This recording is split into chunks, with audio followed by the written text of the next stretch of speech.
Hier, j'ai assisté à un webinaire, plus de 4 heures de live. 4 heures pour parler d'une seule chose, la bio Instagram. Bon, d'accord, c'était plus un format, je vous montre des profils, des secteurs d'activité différents et je vous décortique un peu pour dire oui, non, c'est bon, c'est pas bon. Et au tout début, la formatrice a utilisé une analogie que j'ai adorée parce qu'elle m'a fait remettre en question tout ce que j'ai appris sur l'optimisation du profil et de la bio Instagram. Elle a dit, une bio, c'est une annonce sur un tableau d'affichage. Honnêtement, cette phrase m'a transportée 25 ans en arrière. Et je me suis souvenue, quand j'étais étudiante, je cherchais un studio ou un appartement à partager en colocation. Et je scrutais le tableau d'affichage dans le couloir de ma fac. Je regardais aussi les petites annonces dans les journaux que je recevais dans ma boîte aux lettres. Alors pourquoi ça m'a tellement interpellée? En fait, en fonction de l'offre et de la demande, il fallait sortir du lot.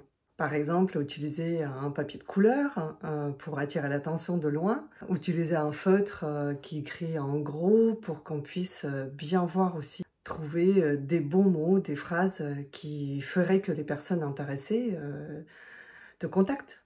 C'est vrai qu'à l'époque des petites annonces, on n'était pas aussi contraint par le nombre de caractères qu'avec une bio Instagram où on peut en mettre que 150 caractères. On compte aussi les espaces, la ponctuation et si tu utilises des emojis. Et c'est vrai que si tout le monde rédigeait la bio de son Insta, de son profil pro d'Instagram comme une annonce dans un journal, je pense que ça sera beaucoup plus simple pour tout le monde parce qu'on saura tout de suite qu'est-ce que fait la personne, à qui elle s'adresse et comment on peut la contacter. Aujourd'hui, on est des milliers à proposer à peu près la même chose, si ce n'est pas identiquement même chose, sur les réseaux sociaux, sur Instagram. Et pour moi, il y a deux catégories de personnes. Ceux qui savent ce qu'ils veulent et ils recherchent un produit ou un service très précis. Ceux-là, ils iront sur ton profil, ils liront ta bio en entier, ils iront sur tes liens que tu as laissés dans ta bio, ils regarderont les stories à la une, des publications épinglées.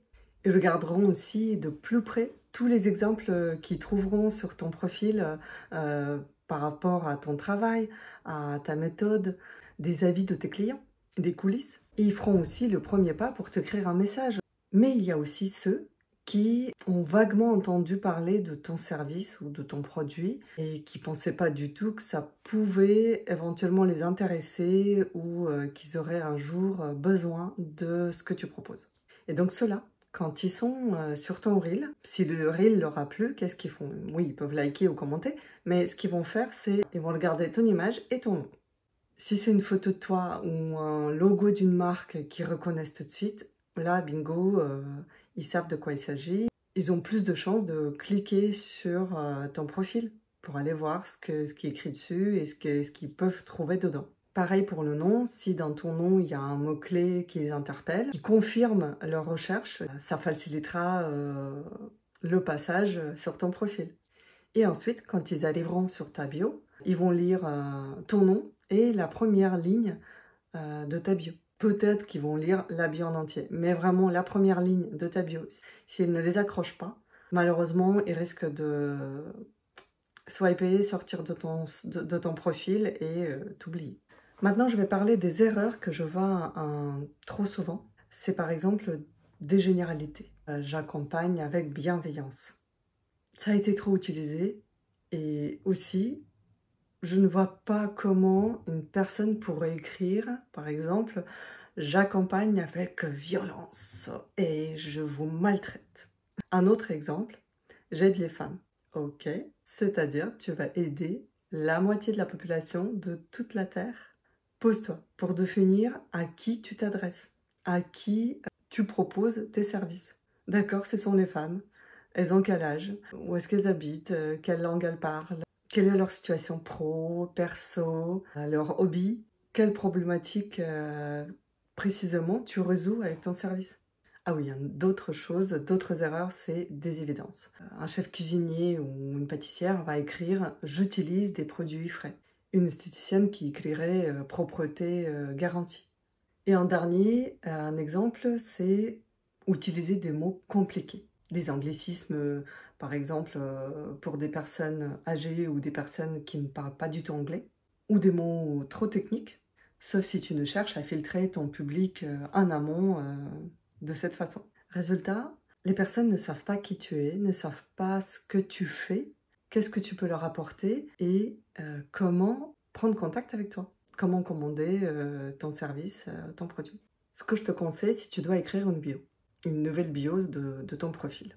Va sur les profils des personnes qui travaillent dans la même niche que toi et regarde ce qui est écrit dans leur bio. Tu compares tout ça, tu analyses, tu vas repérer ce qui marche vraiment, ou ce qui est un peu flou, et ce que toi, par exemple, tu peux améliorer. Ensuite, je te propose de chercher avec des mots-clés. Par exemple, si tu étais un client qui cherchait un service ou un produit que tu proposes, tu vas dans l'onglet recherche et tu tapes des mots-clés. Gâteau anniversaire à Tours, couturière, retouche vêtements, bijoux fantaisie. Ensuite, pense à ta particularité.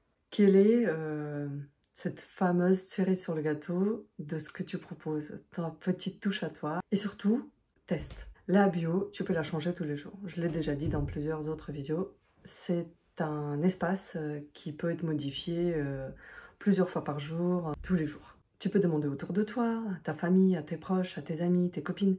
Dis-leur tout simplement, écoute, j'ai refait ma bio, tu peux le garder, est-ce que tu comprends ce que je propose, est-ce que tu sais, est-ce que ça parle, est-ce qu'il y a quelque chose que je pourrais changer. Et une fois tout ce travail fait, je te propose une autre astuce, c'est tu prends la bio que tu as finalisée, tu vas sur n'importe quel compte d'un de tes concurrents et tu imagines que c'est sa bio à lui ou à elle.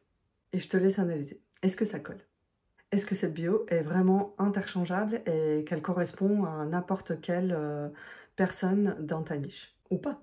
Si la réponse est oui, c'est que tu as besoin de la retravailler. Bien sûr que la bio ne fait pas tout. C'est un ensemble de choses qu'il faut travailler. Une fois que l'étape de la bio est passée, la personne, on peut dire les clients froids, on peut dire ceux qui ne sont pas forcément, qui sont là par hasard, une fois que la bio leur a plu, ils iront voir tes stories à la une, si tu en as, tes publications épinglées, si tu en as aussi, et cliqueront sur un ou tes liens que tu as laissés dans ta bio. Et donc, c'est l'ensemble qui va donner envie de passer à l'acte, de commander, de te contacter. Donc au final, ce webinaire super enrichissant m'a donné l'idée de vous transmettre cette info. D'une part. D'autre part, ça m'a donné envie à moi d'aller voir mes comptes Insta et revoir aussi ce que j'ai écrit dans ma bio. Et toi, si tu veux savoir si ta bio est bonne ou pas, je t'invite à te poser ces 3 questions. Est-ce qu'un inconnu comprend ce que je fais? Est-ce qu'il comprend pour qui je le fais? Est-ce qu'il trouve facilement comment me contacter? Si cette vidéo t'a plu, je t'invite à liker, à t'abonner et rester à l'écoute pour la semaine prochaine pour la nouvelle vidéo. À bientôt.